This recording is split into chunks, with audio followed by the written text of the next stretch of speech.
Panda, panda, panda, panda. I got broads in Atlanta, just to throw me in the family. Credit cards in the scammers, hitting the licks in the van. Legacies, family, wait and see, look like a panda. Going out like the truth somehow never filters out. And the public, in the meanwhile, are getting screwed.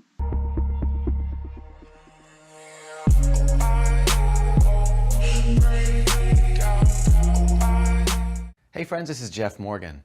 Soy has been a concern for many people, and not just for those on a plant-based diet. People are worried about the estrogenic effects of soy and if it can be considered a health food. Men are afraid of feminizing effects, and women are afraid of issues that can arise from excess estrogen. So what's the truth? Can these fears be justified? Are they myths perpetuated by the dairy industry? Can we eat soy freely without worrying? Well, instead of me answering these questions for you, I'd like to let the doctors that study the science of nutrition answer them for you. Because soy has phytoestrogens, it should be avoided for fear of excess estrogen in women and feminizing effects on men. So that's a basic misunderstanding. I got a bunch of videos on this. It's basically two types of estrogen receptors in the body. There's alpha and beta, and your own endogenous estrogens preferentially they bind to one, whereas the soy phytoestrogens bind to the other. So the effects of soy phytoestrogens depends on the relative balance of alpha to beta, and so has pro-estrogenic effects in some places, like the bones, and preventing bone loss. That's a pro-estrogenic effect. Which is has helpful. An anti-estrogenic effect in the breast, reducing risk of breast cancer and improving survival in breast cancer survivals, reducing recurrence rates. And this is whether or not they have estrogen receptor positive or negative breast cancer, BRCA genes or not, on tamoxifen or not. There's been 5 human studies so far, thousands of breast cancer survivors. Put them all together. Women that eat soy live longer, lower rates of cancer recurrence. So that's an anti-estrogenic effect. So you get the kind of the best of both worlds. Mm-hmm. So it's actually technically called a SERM, a selective estrogen receptor modulator, not necessarily a pro or anti-estrogen, but depending on what tissue type. And so soy, like any good legume, is a healthy source of protein. There are women out in the world right now with breast cancer or in rehabilitation still eating cheese and staying away from soy. That's stunning. Don't let science get in the way of a good, fearful story. But the truth is that the soy is protective against breast cancer. The phytoestrogens, which are molecules that are just vaguely shaped like actual mammalian estrogen, when we consume them, they block the receptor sites that the real estrogen would be trying to get into that would drive cancer growth. The women who in the countries that consume soy products have lower breast cancer rates. And there's now studies showing that women with breast cancer who consume soy live longer and do better than the ones who don't consume the soy. Wow. And this whole thing has been a scare campaign from the dairy and the meat folks there. Oh, don't eat soy, it's got phytoestrogen. The truth is they're benign and actually protective. No one's saying eat 2 pounds of tofu and drink 6 quarts of soy milk a day. Right. But all the anxiety that's been ginned up around the phytoestrogens really is unwarranted. I'm really glad you brought that up, and especially also about the hormones that are raging inside of a pregnant cow when she's giving milk. I want to talk about soy for a minute. I love soy. Soy is a regular part of my and my family's diet. We eat edamame, organic tofu, organic soy milk, but many people are still afraid of soy. They feel that the phytoestrogens will increase the risk of breast cancer in the same way that estrogen coming from animal products will. So they stay away from it. Is this fear justified, or is it just another myth? No, it's another myth. It's black and white kind of thinking, linear kind of thinking. Basically, I refer to as reductionism. You're just taking one component out of that food, in this case, out of the soy, and getting concerned about it. The estrogen material. Well, it's true.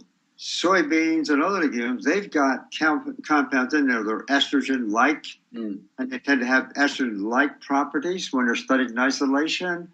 But quite frankly, at the level they're present in food, that's good stuff. That's a good thing, not a bad thing.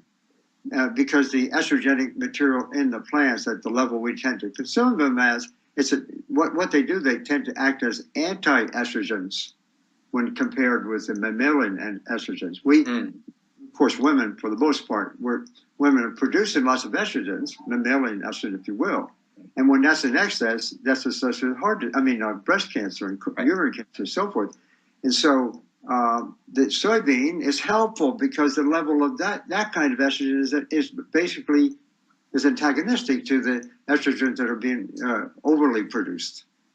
So, soy is a good food. Certainly for breast cancer, there was concern based on rodent studies that went either way until 2008 when we had the first human studies as what does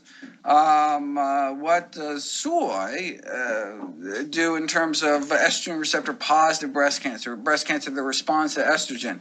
Turns out rodents actually metabolize phytoestrogens and soy very differently than humans. When we actually tried it in people, found there's been 4 studies done to date, and every single one of them all together show the same direction. That is, women with breast cancer who consume more soy have lower cancer recurrence rates, have extended survival, live longer than women who eat less soy. Soy is protective. Of course, even better is to prevent the cancer in the first place. And the best data we have is between 30 and 50% reduced risk of breast cancer for women eating soy. And that higher number is particularly for women eating soy early in life, for adolescents. So it's important so that's an excellent plant protein source for young women.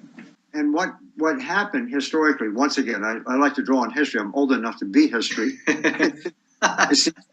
But I remember, I know a lot of these stories from, let's say, 30, 40, 50 years ago. Right. And I've sort of watched them evolve and become silly, to be honest about it at times. Yeah. Years ago, it really was a contest between the dairy industry and the soy industry. And it started in the 1970s. I knew that being in the Philippines, I was working there at the time, and there was an effort to get the Philippines to produce soy as an export product to the United States. And the dairy industry was riled up, and they said, no way. And so they started accusing people interested in soy of various other things, but it was a political, economic issue.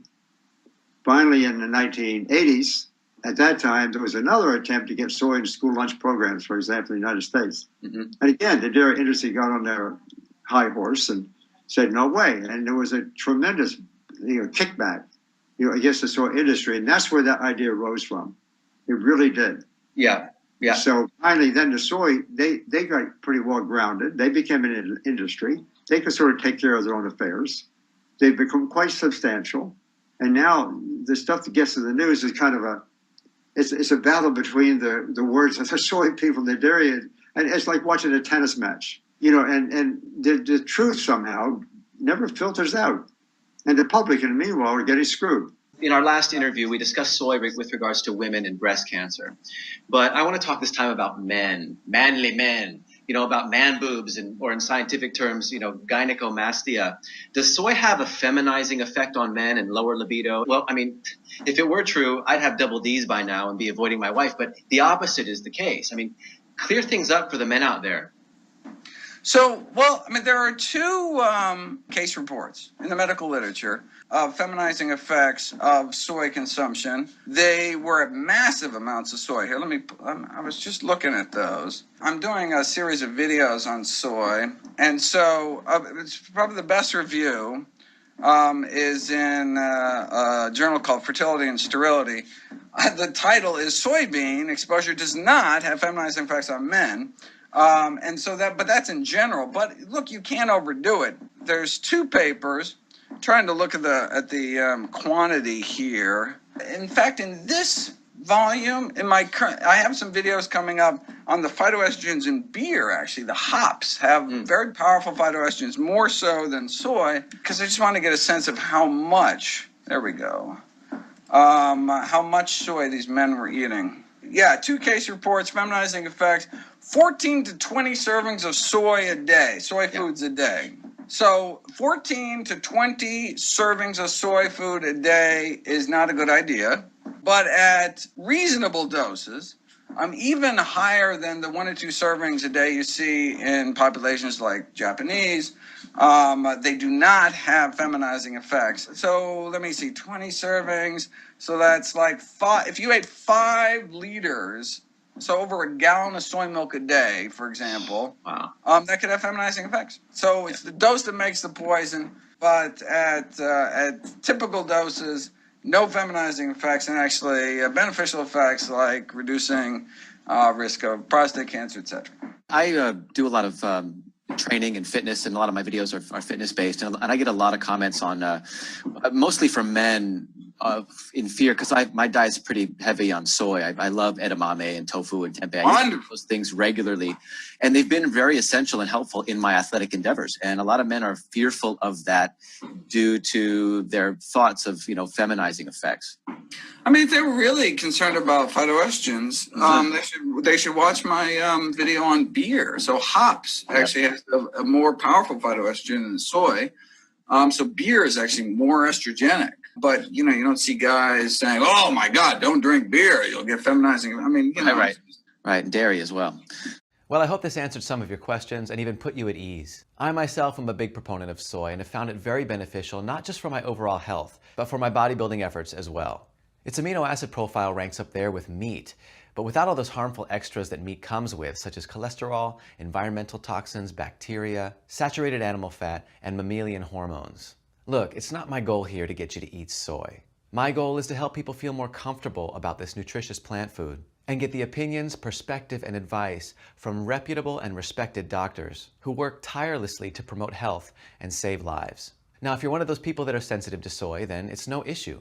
Soy is not an essential food to include in your diet. If you don't do well with it, just like others that don't do well with peanuts or strawberries, then leave it out. You may also be concerned that most of the soy that's grown is GMO soy. This also isn't an issue because most of that soy is fed to livestock, and all you really have to do is buy some that says non-GMO and even organic. So once again, no issue here. I'm linking below in the description the full interviews with these great doctors, so you can get information on a wide variety of health topics. And if you're new to Guilt-Free TV, hit that subscribe button and you'll be the first to know when new videos come out. Catch you later in the next one.